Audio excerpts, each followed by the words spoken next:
Okay, power rankings for going into the third week of NAL 2022 season stage number 2. There is so much stuff to talk about here, so I'm going to try to do it quickly. We'll see if I can manage it or not. So this is going to be fully ordered. If you're not aware, there are 5 tiers, but that doesn't matter. This is just what fits on the screen well. This is the order I had the power rankings in last week, so you can reference that, keep track of that. Probably at the end of the video, I'll show how things changed, and some things did change quite a lot.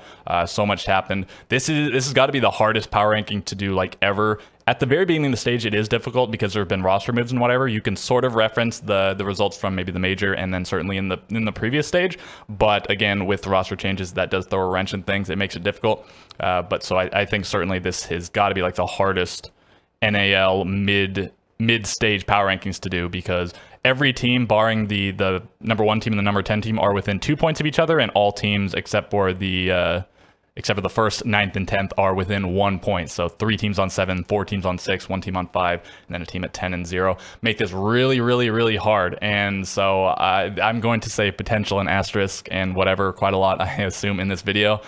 But bear with me here. So let's just get started. I have information on my other monitor I'll probably be referring to, but I'm just going to stick to the tier list on the screen. I'll just talk about what I got to talk about. Mirage clearly here at the bottom. It's obvious and it's easy to put. They're on 0 points. They nearly got a point against SSG, and maybe if they got the 1 point, they could have gone on to get more points. And SSG even had to make a 3-round comeback to win in regulation. They were down 4-5 SSG, and so 3 in a row got them to 7-5. And Mirage doesn't really have anything to show for their works with no points on the board. Ideally, they probably like to get some points for the tally at the end of the stage, but well, there might not be relegations anymore, so it might not matter. We'll have to see. Yeah, clearly Mirage at number 10. Don't need to talk about it too much.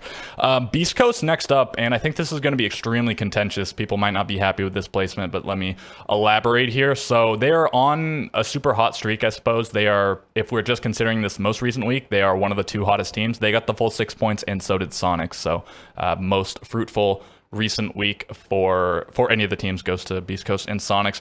But okay, here it is. Yeah, they had to have a pop-off performance in each of their game, insanely good performance from one of their players to get those victories. Sweater went nuke against Space Station, and Slash went nuke against Xset, and with really, really bad stats overall coming out from Drip and Anthony, it is kind of concerning. Those are their 2 more support-oriented players, but still their stats are quite bad. Slashug, if you disregard his really good performance, has pretty bad stats, and Sweater, if you disregard his really good performance, has maybe mediocre stats, maybe even bad. I didn't calculate it or anything, but he's a decent bit above average, but again, he did have an insane game against SSG.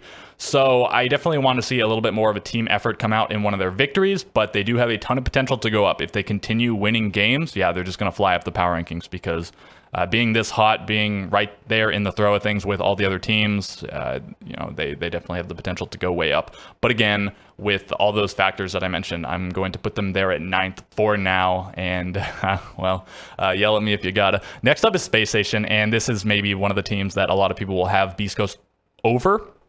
Space Station losing the head-to-head against Beast Coast, and they also lost to Xset. It's maybe alarming that they got popped off on so hard by one player from each of the teams, by Spirits on Xset and Sweater on Beast Coast. Maybe that's less concerning than if they just lost to a good team play, but I guess if they can just figure out how to shut down the star player, whatever the star player is that day for any given team, maybe they'll have more success.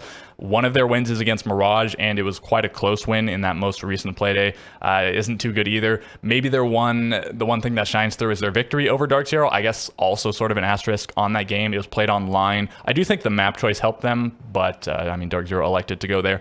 But you also have to take into consideration at least one player on Space Station was still even sick during that game. So a lot of weird stuff there, and there are a lot of reasons why you'd maybe have Beast Coast over, but if Beast Coast, if one of their games had been more of a team effort than either of them were, I'd probably have them above, but it is concerning that they needed such heavy pop-offs. It's good to have players on your team that can pop off and just win games, but if that's all that's happened, it seems like it seems so difficult to continue to happen. So show me a good team game, and I'll put you higher on the power rankings, probably Beast Coast. And Space Station, not much going for them at the minute. Of course, they have potential, and they're right there in the throw of things as well on 6 points.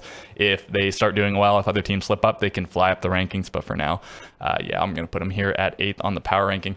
And moving up, let me refer to my list. Yeah, Parabellum. This is also going to be a contentious one, I think. They were in, what did I have them in, like 6th on the previous one, I think, or maybe even 5th, whatever it was. I guess they've fallen a little bit here. Yeah, they didn't have a super good week. They in the first week they played against Oxygen. They lost in round 15. A decent result. They could have won if things had gone a little bit differently, but Oxygen has been pretty clutch lately, not in their most recent showing, but in the other 3. And then Parabellum played against who is it? They played against Astralis. They got the victory. That was online against an Astralis with a sick player, so asterisk there. They played against Xset and they got not a solid victory. They won in round 15. It's good to beat Xset, who've been a quite good team last stage at the major or whatever. But right, they had to go all 15 rounds to do it, and Xset is a little bit weakened with their coach. Of course, Xset won't have Bodega back behind them on stage for this stage, or I guess even the next stage or whatever. But maybe that means they are a little bit weaker of a team now than they were at last stage, say. But the most alarming thing, the reason I have Parabellum down here, is the fact that they got crushed by Dark Zero in the fashion that they did. Dark Zero took 7 rounds in a row on them. Parabellum only got 3 consecutive into Dark Zero's 7 consecutive. Even the 3rd round from Parabellum, they probably shouldn't have won it. Blaz got a pretty impressive clutch on low HP, and then even one of those other 2 rounds that they won were a little bit shaky. And not that every single one of Dark Zero's rounds were super solid, but I mean, 7 in a row, what are you going to do? And that was a Dark Zero that was down pretty bad, and maybe that was fueling their fire a little bit after having got crushed by Space Station and then my Sonics. But I do think getting that reverse 7-0 or whatever, getting 7 round losses in a row is pretty alarming for Parabellum. I think it maybe signals them being figured out a little bit, and they have been really, really reliant on Gunner and Blaz to get their frags. Eska's been especially bad this stage in comparison to last stage where he was their best player, and then Kool-Aid and Penguin have done okay, but on average, not spectacular. Again, a lot of reliance on Gunner and Blaz, so I think this signals them being figured out a little bit, and maybe I'll be wrong. Maybe they will just bounce back. That was just a fluke that one game, but I'm going to have them here sort of tentatively.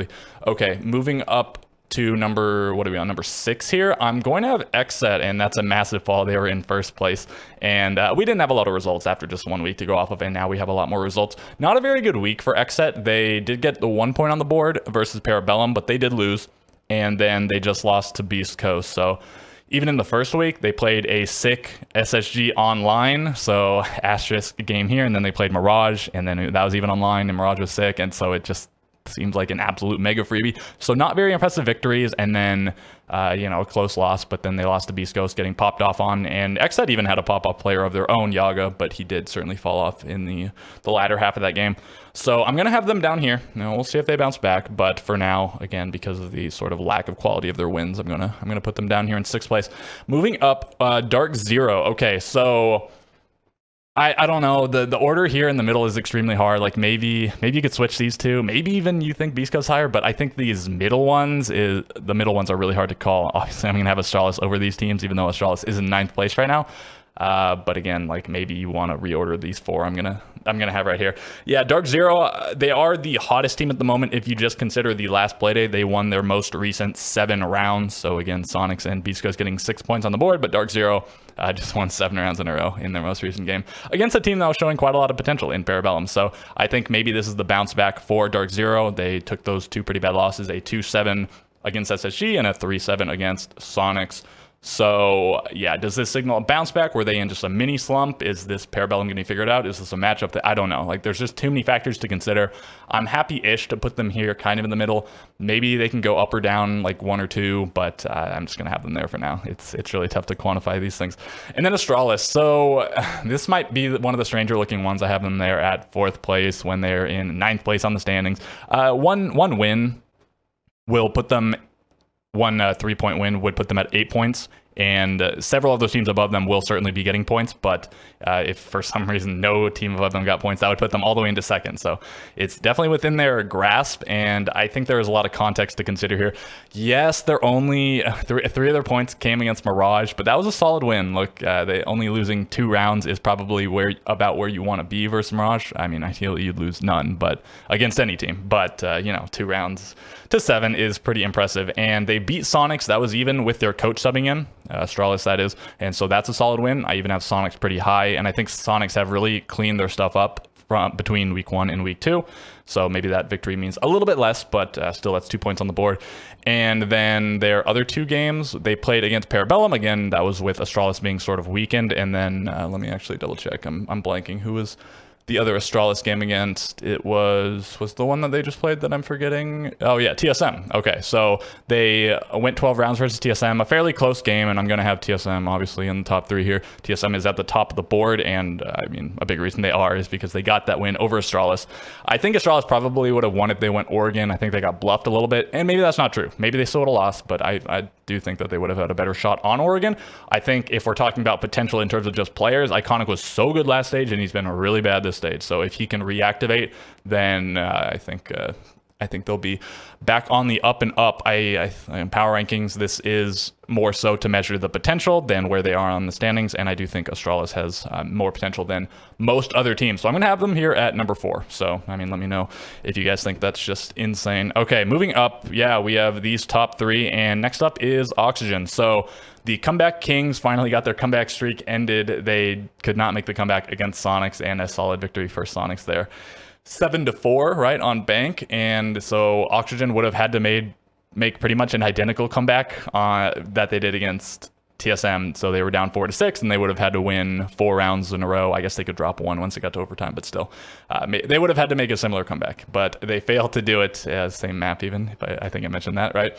Yeah, no, they've been pretty good though. Getting a win over TSM, even if maybe they shouldn't have won it. Maybe TSM let it slip a little bit, but you know, they still made the comeback, and then they made a comeback versus Beast Coast, and that's maybe a more impressive win now than it was in the first week because of how good Beast Coast was this week.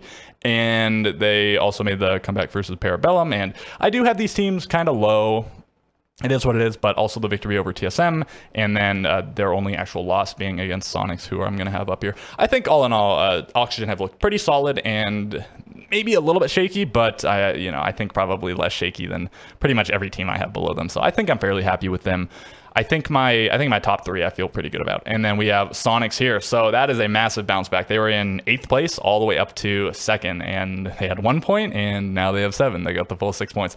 So yeah, a little bit weird that one of the 6 points teams I have here at 2nd to last, and then the other team that got 6 points I have here at straight up 2nd. But no, Sonics seemed to be fully back. They were seeming to get close in that first week. They almost beat Astralis, and they almost mopped the floor with them if they hadn't let Astralis make that massive comeback. Sonics was up 4-0, and then, they lost in round 15. They lost to a coach. It is what it is. Week 1, after a really shaky stage last stage, maybe they were still recuperating a little bit. And then in the second day, that was their TSM game, right? And, well, TSM, obviously, I'm going to have it number 1. So can't feel too bad about that one in hindsight, and well, they would have liked to certainly get points on the board. They went 12 rounds, so 1 more round they would have gone overtime, had a shot to win it there, but they didn't. So with that being one of their losses, and also Astralis being their other loss, 2 teams that I have pretty high up here, don't feel too bad about that. And they mopped the floor with Dark Zero, and that looks like a better win now after Dark Zero got that decisive win over Parabellum, and then they also just beat Oxygen. So having beat 2 teams that are fairly high and having lost to 2 teams that are also very high, they have a lot of potential. If these teams actually trend towards being down here in terms of the points that they get, these are teams that Sonics gets to play against, so that would mean they're giving up probably points to Sonics. So yeah, all things point to Sonics being on the up and up. It's looking pretty good for them at the moment. But just like a lot of these teams could climb really high, they could also get surpassed. So they are going to have to keep up their good performance if they want to maintain the spot. And then finally, TSM. Yeah, 10 points on the board. I think it's pretty easy to put them up here. The only loss they took was to Oxygen, who were on that comeback streak. And again, TSM probably should have won it. And then other than that, they got wins versus Astralis, and they got wins. One of them was against Mirage. Yeah, it is what it is.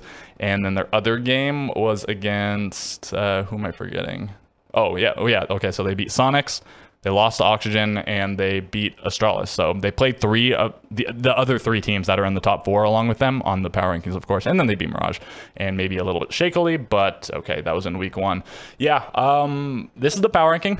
And how long did it take me to do this? Oh, yeah, we're already at like 15 minutes almost. It is what it is, guys. There was just so much to talk about. So if you have your own opinions, your own power rankings, feel free to leave them in the comments. If you think some of these are a bit crazy, you could let me know if you care to. Other than that, a like and a subscription would be appreciated. And so with all of that being said, I will catch you guys in the next video.